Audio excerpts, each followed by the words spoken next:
Assalamualaikum warahmatullahi wabarakatuh. Perkenalkan, nama saya Fahri Raihan Ramadan dengan NPM 233510643. Baiklah, di sini saya akan menyampaikan tentang isu-isu sosial dan dampaknya pada masyarakat. Nah, sebelum saya akan membahas presentasi tersebut, izinkan saya mengucapkan terima kasih kepada Bu Evi Susanti selaku dosen pembimbing yang telah memberikan saya kesempatan dalam mempresentasikan hasil presentasi saya. Baiklah, langsung saja kita mulai pada presentasi kita, yaitu terkait tentang isu-isu sosial dan dampaknya pada masyarakat. Nah, apakah itu isu-isu sosial? Melalui buku yang saya kutip, yaitu tentang Sistem Informasi Manajemen Yulianto et al. 2023, isu sosial menurut Martin S. Weinberg adalah situasi yang dinyatakan sebagai sesuatu yang bertentangan dengan nilai-nilai oleh warga masyarakat yang cukup signifikan, di mana mereka sepakat dibutuhkannya suatu tindakan untuk mengubah situasi tersebut. Isu-isu sosial yang terjadi mempengaruhi sejumlah besar masyarakat. Adanya isu sosial tersebut dipengaruhi oleh beberapa faktor. Nah, misalnya adalah faktor ekonomi, biologi, budaya, hingga psikologi.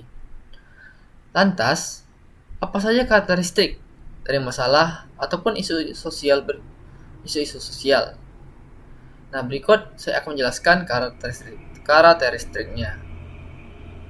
Nah, yang pertama, terjadi secara berulang kali, di mana karakteristik masalah atau isu sosial yang pertama yang terjadi secara berulang kali, di mana suatu masalah yang terjadi ini dalam jangka waktu yang sangat panjang dan berkesinambungan, yang merupakan tanda adanya isu sosial. Nah, yang kedua, ada kondisi di mana dirasakan oleh banyak orang. Nah, karakteristik ini dirasakan oleh banyak orang jika suatu masalah menjadi perbincangan dan dirasakan oleh banyak orang, maka merupakan tanda terjadinya isu sosial. Nah, yang ketiga, kondisi yang menyebabkan perpecahan. Terdapat masalah yang dapat menyebabkan runtuhnya persatuan dan kesatuan. Nah, masalah tersebut dapat dikatakan sebagai isu sosial. Agar tidak menyebabkan perpecahan, maka harus ditangani dengan lebih baik lagi. Nah, contoh isu sosial dalam kehidupan bermasyarakat. Yang pertama adalah kemiskinan. Nah, apa itu kemiskinan? Kemiskinan adalah kondisi di mana seseorang ataupun kelompok tidak mampu memenuhi kebutuhan dasar mereka seperti makan, pakaian, tempat tinggal, pendidikan, dan perawatan kesehatan. Nah, di mana kondisi ini seringkali diukur oleh berdasarkan pendapatan, namun sebenarnya lebih kompleks karena melibatkan berbagai aspek kehidupan. Nah, untuk mengurangi dampak kemiskinan ini diperlukan pendekatan yang strategis dan terencana dan melibatkan berbagai pihak, mulai dari pemerintah, masyarakat, hingga sektor swasta yang lainnya. Nah, berikut adalah beberapa solusi yang dapat diambil. Nah, sebelum masuk ke solusi, kita masuk dulu kepada dampaknya. Nah, dampaknya di sini dampak yang pertama adalah meningkatkan kriminalitas karena desakan ekonomi. Dan yang kedua, rendahnya tingkat pendidikan dan kesehatan masyarakat. Dan yang ketiga adalah ketimpangan sosial yang menyebabkan konflik. Nah, berikut adalah persentase penduduk miskin pada Maret 2024 melalui Badan Pusat Statistik. Nah, pada Maret 2024 persentase penduduk miskin turun menjadi 9,03% dibandingkan Maret 2023 yang berada di angka 9,36%. Pada September 2024, angka kemiskinan terus menurun menjadi 8,57% dengan jumlah penduduk miskin mencapai 24,606 juta orang. Nah, ini berarti terjadi penurunan sekitar 1,16 juta orang dibandingkan Maret pada 2024. Nah, kemiskinan yang selanjutnya adalah kemiskinan di perkotaan dan pedesaan. Di perkotaan, tingkat kemiskinan di wilayah perkotaan menurun dari 7,29% pada Maret 2023 menjadi 6,66% pada September 2024. Nah, di pedesaan, wilayah pedesaan juga mengalami penurunan dari 12,22% pada Maret 2023 menjadi 11,34% pada September 2024. Nah, sepanjang tahun 2004 ini, Badan Pusat Statistik ataupun BPS melaporkan adanya penurunan angka kemiskinan di Indonesia. Data ini menunjukkan kemajuan yang cukup signifikan dalam upaya pengentasan kemiskinan. Nah, selanjutnya, pada garis yang ketiga adalah garis kemiskinan. Pada Maret 2024, garis kemiskinan berada di angka 536.122 per kapita per bulan. Sebagian besar 76% dari garis besar ini berasal dari kebutuhan makanan. Nah, pada September 2024, garis kemiskinan meningkat menjadi 595.242 per kapita per bulannya. Nah, ini menunjukkan juga adanya kenaikan kebutuhan dasar masyarakat. Nah, kesimpulan yang kita dapat ambil pada kemiskinan yang terjadi di Indonesia saat ini adalah penurunan kemiskinan pada 2024 mencerminkan keberhasilan program-program pemerintah dalam mengurangi beban masyarakat miskin seperti bantuan sosial, pembangunan infrastruktur, dan penciptaan lapangan kerja.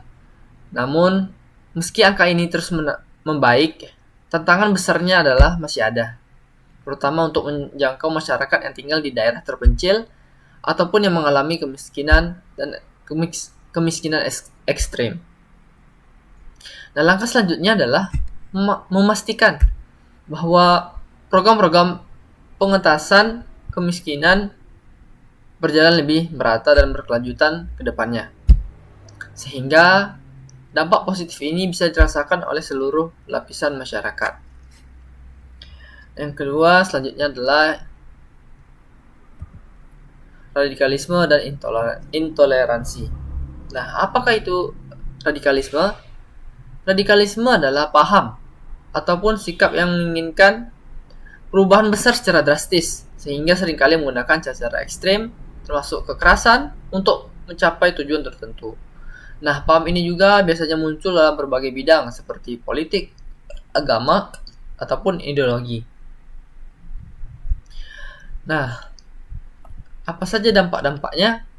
Nah, yang pertama adalah memicu perpecahan dan konflik sosial. Yang kedua, mengurangi rasa aman dalam kehidupan bermasyarakat. Dan yang ketiga, mengancam keutuhan negara. Nah, tadi adalah dampaknya. Nah, selanjutnya saya akan menjelaskan cara mengatasinya. Cara mengatasi radikalisme memerlukan pendekatan yang holistik dan melibatkan berbagai aspek, baik dari sisi pendidikan, sosial, maupun kebijakan pemerintah. Berikut adalah beberapa cara yang saya akan sampaikan. Nah, yang pertama adalah pendidikan dan penyuluhan. Nah, pendidikan yang inklusif dan toleransi sangat penting untuk mengurangi radikalisme. Adapun radikalisasi. Nah, memberikan pemahaman tentang pentingnya keberagaman, toleransi, dan menghargai perbedaan dapat membangun kesadaran yang lebih baik. Nah, ini juga termasuk memperkenalkan pemikiran kritis dan analisis terhadap ideologi-ideologi radikal. Dan yang kedua adalah dialog antar agama dan antar budaya. Menjalin komunikasi yang lebih terbuka antar kelompok agama dan kelompok budaya dapat mengurangi ketegangan yang mungkin ada. Nah, serta membuka pemahaman yang lebih luas.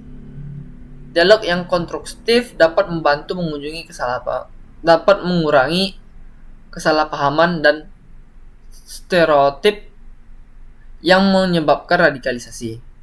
Nah, yang ketiga adalah keterlibatan keluarga. Keluarga adalah lingkungan pertama yang memengaruhi perkembangan nilai-nilai seseorang. Oleh karena itu, peran keluarga dalam membentuk karakter yang toleran dan sangat penting.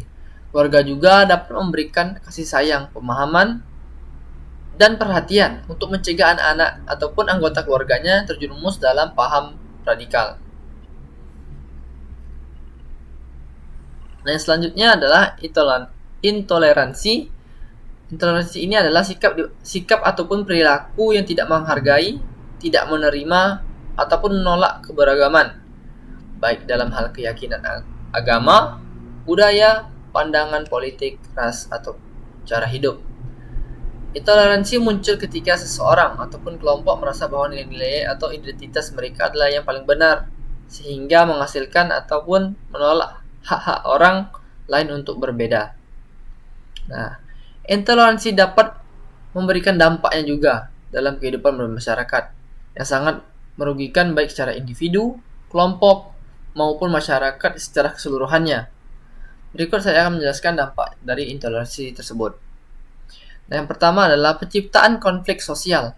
Nah, di mana intoleransi dapat memicu ketegangan antar kelompok baik dalam hal agama, ras, ataupun budaya. Ketidakmampuan untuk menerima perbedaan seringkali mengarah pada konflik sosial yang lebih meluasnya, menciptakan perpecahan dalam masyarakat dan menimbulkan kekerasan dan peperangan. Nah, yang kedua adalah diskriminasi. Intoleransi sering terjadi berujung pada diskriminasi, yaitu perlakuan yang tidak adil terhadap individu satu ataupun kelompok tertentu berdasarkan perbedaan yang dimilikinya, seperti agama, ras, jenis kelamin, maupun orientasi seksual. Dan diskriminasi ini juga bisa terjadi dalam berbagai bidang, termasuk pendidikan, pekerjaan, dan akses terhadap pelayanan dasar. Nah, selanjutnya adalah radikalisasi dan kekerasan. Ketika intoleransi tidak ditangani dengan baik, itu bisa menjadi bibit radikalisme individu ataupun kelompok yang merasa terancam atau tidak diterimanya, mungkin mencari jalan kekerasan sebagai bentuk pembelaan diri atau untuk juga menegakkan pandangan mereka. Hal ini juga dapat menyebabkan terjadinya aksi terorisme ataupun bentuk kekerasan lainnya. Nah, yang selanjutnya adalah penyebaran kebencian.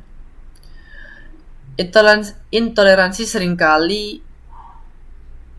terjadi disertai dengan penyebaran kebencian dan stereotip negatif terhadap kelompok tertentu. Hal ini juga memperburuk hubungan antar individu dan meningkatkan perasaan permusuhan yang tidak berdasar. Nah, berikut adalah solusi mengatasi radikalisme dan intoleransi. Nah, yang pertama, pendidikan yang mengedepankan toleransi. Dan yang kedua adalah penguatan peran keluarga, di mana peran ini sangat dibutuhkan baik secara individu antar di dalam keluarganya. Nah, yang ketiga adalah kolaborasi antara pemerintah, masyarakat, dan lembaga swadaya. Dan yang keempat adalah pengawasan media dan teknologi. Cukup sekian dapat saya sampaikan. Saya ingin memohon maaf jika terdapat banyak kesalahan dalam pengucapan kata. Akhirul kalam. Assalamualaikum warahmatullahi wabarakatuh.